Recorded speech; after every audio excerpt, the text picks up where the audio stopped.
you so much for coming on the show. It's an honor to meet you with your particular view on leadership, with your introverts that you inspire. This being said, you're a self-love expert. You put that, or you work with self-love in your business. And I'd like to know, what is it that got you interested in self-love in the first place? Well, oh my gosh. Hello, Nikki. Thank you for having me on your show. And self-love, we were talking just before this about how self-love, especially when you are ambitious, going after goals, it can really be subconsciously behind every single thing that you do or completely absent. That is what I have, where sometimes going after goals, especially, this is what holistic ambition is all about. That's the name of my company, where when you're going after those audacious goals to make an impact bigger than yourself, if you're fueled by self-love, then you have more to give versus when you're fueled by, oh, I need external validation at the expense of myself, then it's simply not sustainable. That's a recipe for burnout. Yeah. And how is it that one can detach themselves from the opinion of others? Yeah, so it can be difficult to do because we are social beings. And a big part of my journey of self-love was coming from this place of not even wanting to deal with it based on early childhood experiences, thinking, I'm just going to stay to myself. I'm going to be more quiet. I went to this in more depth in Confident Introvert, but basically there can be this either sort of detachment that numbs you out and keeps you from actually connecting with others, let alone yourself most fully, because people and relationships are a lens for knowing. But also there can be this sort of reaching for,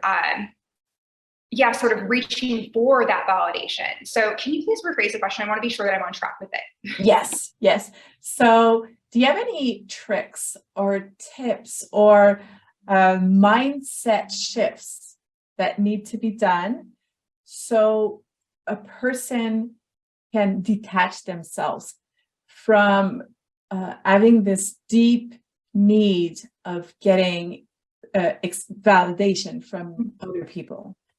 Think of yourself as a person outside of yourself. And think of that person as the person whose opinion and feelings matter the most, not in the world, but to you.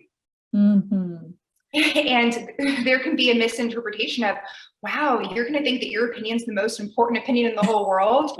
And it's like, okay, not in the world, but in your world, it's something that gets to matter foremost. I love how you're saying that. And sometimes there's a misconception about self-love being selfish, but it's not the case. And I know that you have an interesting view about that. Would you tell us a bit more about how, in your opinion, self-love is not selfish? Yeah, so, I'll even illustrate a story that perhaps your listeners can relate with. It's based on personal experience, as well as I've seen this in clients' experiences as well. Let's say that you go through a period of time of maybe, being a little bit numb or cut off, and then getting to a place of people pleasing. And I'm ready to get out there. I'm ready to connect with people at the expense and totally discarding your own wants and needs. Even if you haven't previously identified as a people pleaser because you didn't put yourself out there, it can be something, again, more subconscious, a trap that people can fall into, that particularly, let's say, were more reserved into themselves and less willing to put themselves out there, and then beginning to make that leap. And then the next phase of what that can be is a coming home, a coming back to self, and realizing, wait a second, I've established relationships with people of them expecting X, Y, Z from me, and my cup is not full. And maybe there isn't even resentment because it's just on autopilot. And this is just how you are in the world, just a sort of giving tree, so to speak. And then what can happen when you begin to place certain boundaries up or begin to fill up your cup first, when it may become more obvious to the people in your life that are making a shift, that's when the label of selfish can come in. And it is more of a reflection, perhaps, of other people's lack of regard for their own needs, or maybe there's emphasis in those relationships on sacrifice as being a way to show love. And certainly sometimes sacrifice is necessary, but if that is a theme and something that's happening all the time, is it really a relationship that's nourishing that either one of you needs to be in? I appreciate what you just shared, and it's so true that sometimes we get into those relationships that have served us for a while, but then as we grow, we realize that it's not what we want, and as we shift, other people, we kind of put the pressure on other people to shift with us. Now, let's say there's a viewer here that wants to do that shift. They want to embrace who they are, and they fear how that's going to impact their lives, because some people will resist that. So what words of advice would you have for those people?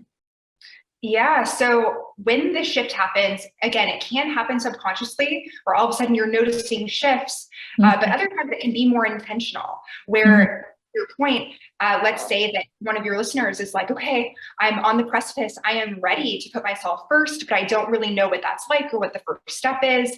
And maybe there's a lot of fear.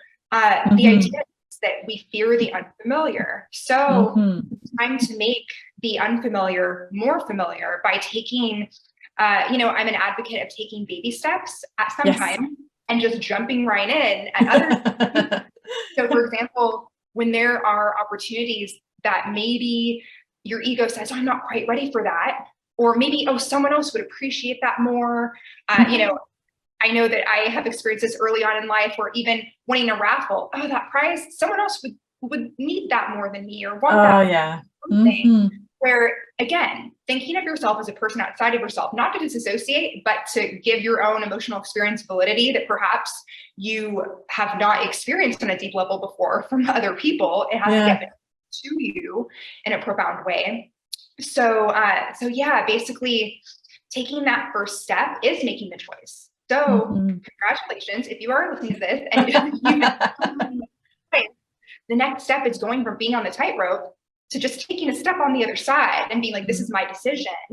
And then asking yourself on a daily basis, and I'm sure you've heard this before, but what would someone who loves themselves do? And taking more pauses. Sometimes when there's a propensity to discard the self and put others first at the expense of the self, there can be this desire or this second nature, go. Let's say someone asks me a question, someone asks me for help. I need to drop everything I'm doing and be that dependable, reliable friend and do it right now. And then making it mean something about you. If, let's say, you're working on a task and you actually complete the task, let's say that you're in the middle of meditating and there's a phone call, to be able to tell yourself, I'm going to finish my 5 minutes left of meditation because it's really good for my mental health, and then pull my friend back, where you get to have both. Yes. And if a friend doesn't have a sense of understanding for being called back, maybe they're used to you dropping everything, then there's an opportunity not to make them bad or wrong, even if you feel attacked and like you feel like maybe you're being made bad or wrong. It's really this intentionality of being so rooted in your own emotional validity and experience that you can recognize when other people are being reactive to it, and you can have compassion for it. You're right. Compassion is a big part of it for us. Compassion for ourselves, compassion for others. And you've pointed out really important facts. There can be both the meditation and the friend. And I like how you painted the picture of the person who drops everything to run and take care of others. That is exactly the person that we are talking to today. That person that is not valuing themselves as a person.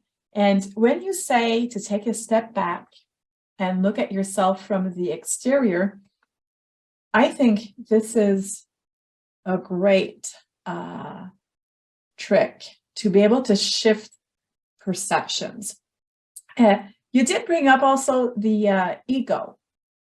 So in the journey of discovering who we are and doing or having self-love, experiencing self-love, how can we differentiate between self-love, which is who we are in our essence, what we should be doing, and our ego wanting to step up and being egocentric? Yeah.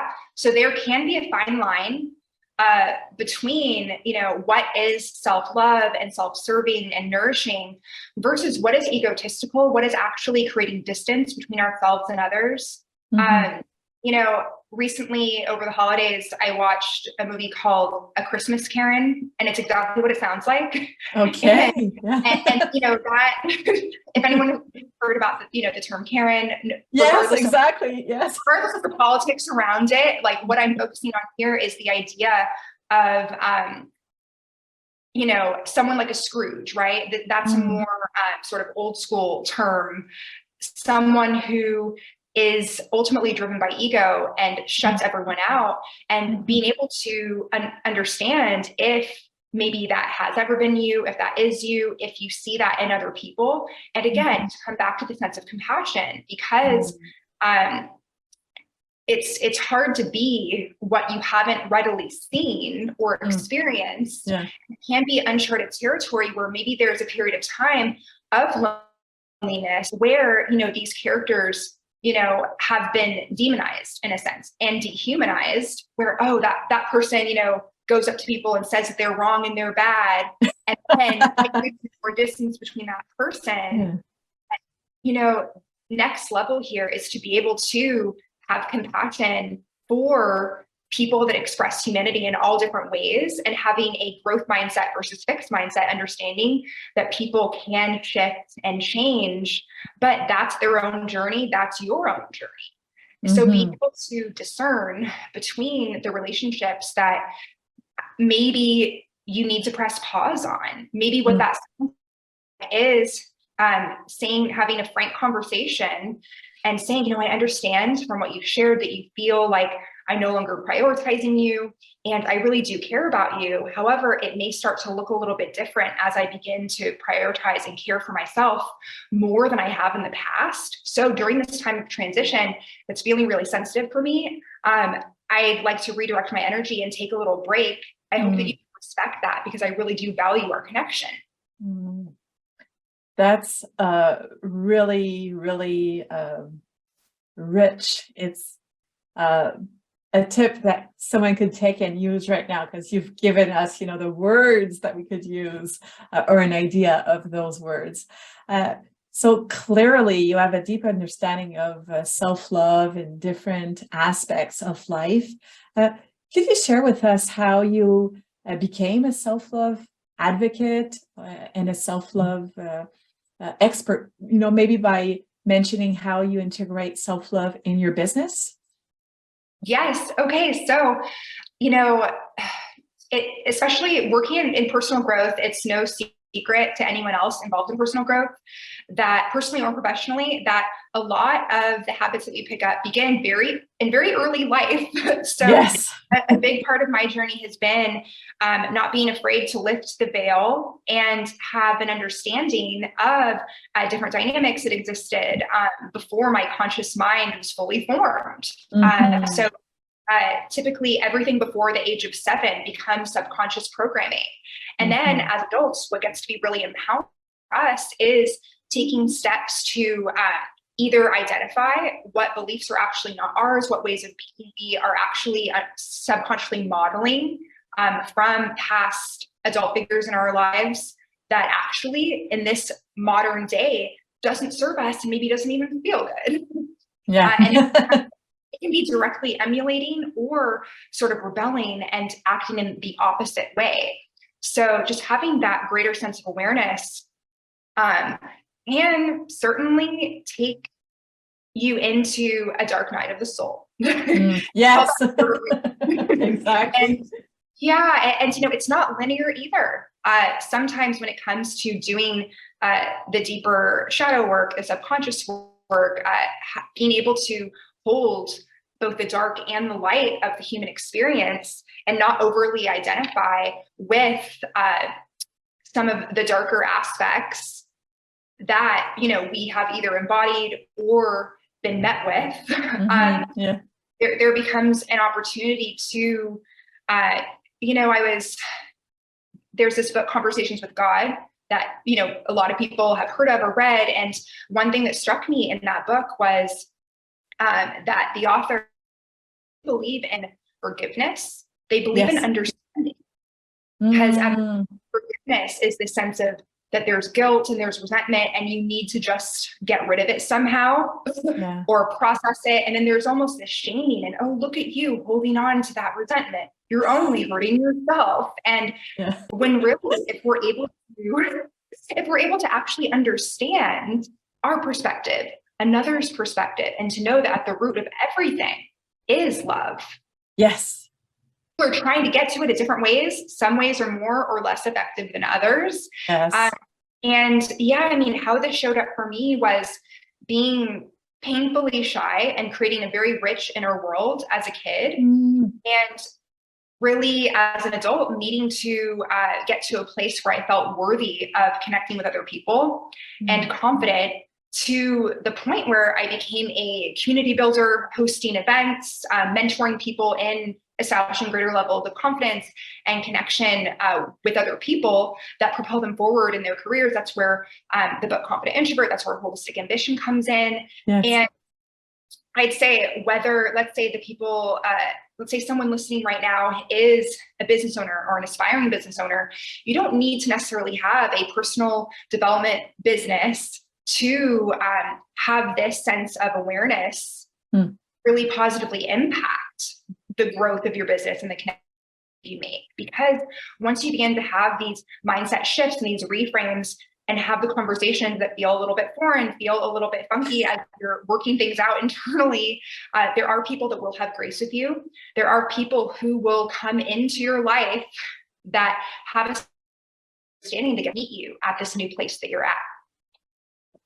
Totally. As our energy shifts, the people that come to us have also a different energy. That's good. I appreciate that you shared this with us. Now let's see. We still have a few minutes before you talk about your gift. As you were talking just before, you did mention to lift the veil, and that made me think about vulnerability. This is very difficult to say for a French-speaking girl like me, but you get what I'm saying, right? So when we start talking about ourselves and saying who we really are, what we really think, there can be a point where it's scary because we feel vulnerable. What insight would you share with us to help people overcome this fear? Go back to the pause, because if you have leaky energy, if you deep down, or even maybe not even that deep down, are thinking, oh my gosh, I don't feel worthy, they're going to say no, I don't think they're going to like this, and then you're like, but I'm going to be brave and say it anyway, but you're your boots, then guess what? No matter what you say, energy speaks louder than words. So, I mean, that's something that I've learned the hard way. That's things that my clients have learned as well, which is allowing yourself to take those pauses and not feel like you need to be reactive, always being in a place of responding and inviting yourself to take more pauses than perhaps you ever have before to approach conversations from a really centered place. And some people will really resonate with this. Other people may be annoyed. They're like annoyed. They're annoyed that you're so calm when they're so pissed off at you. But guess what? That's when maybe those relationships get to be paused, or relationships that are determined that maybe all the learning opportunities and experiences in this life, like they've been exhausted. And yeah, so I really want to emphasize the sacred pause. That's a great takeaway. And I must say that in my self-love journey, I did give myself that space, and it feels good, just not to respond to a text as it comes in, or to an email when I'm not feeling good with what I read. The pause actually gives me time to recenter and think, what do I really want in the relationship, and who do I want to be? Because going back to the true essence, there's sometimes a battle with the habits that have been formed. So I like that, the sacred pause, and it's powerful also from what I've lived. Now, I would love to hear you more, but it's time to wrap up. So Stephanie, as we wrap up, I'd like you to talk about your gift. I would have loved to hear more about your insight, because you have so much wisdom and knowledge. This being said, I know that people can tap into that knowledge because you have a free gift that is going to be quite helpful for them. Can you tell us about it? Yes. Okay. So thank you, Nikki. The free gift is called Leadership Power, and it is a free 30-minute mini course that showcases 3 different strategies that my clients have used, that I created, that emphasize the subconscious mind and how you can harness it to go from sort of being behind the scenes, questioning whether it's time to take a big leap or whether you're worthy of the next step, to, in a very self-loving and compassionate way for yourself and others, rising up into greater leadership in a really real way. So that is what Leadership Power is all about. Amazing, amazing. Stephanie, you were really generous today. You've brought great insight, and your words were inspiring, and will certainly ripple further than this interview. It was an honor to have you as a guest, and I can't wait to see how people are impacted by your message as they get to know you better and try that leadership mini course that you're offering. So thank you again for everything. I wish you well. Aloha.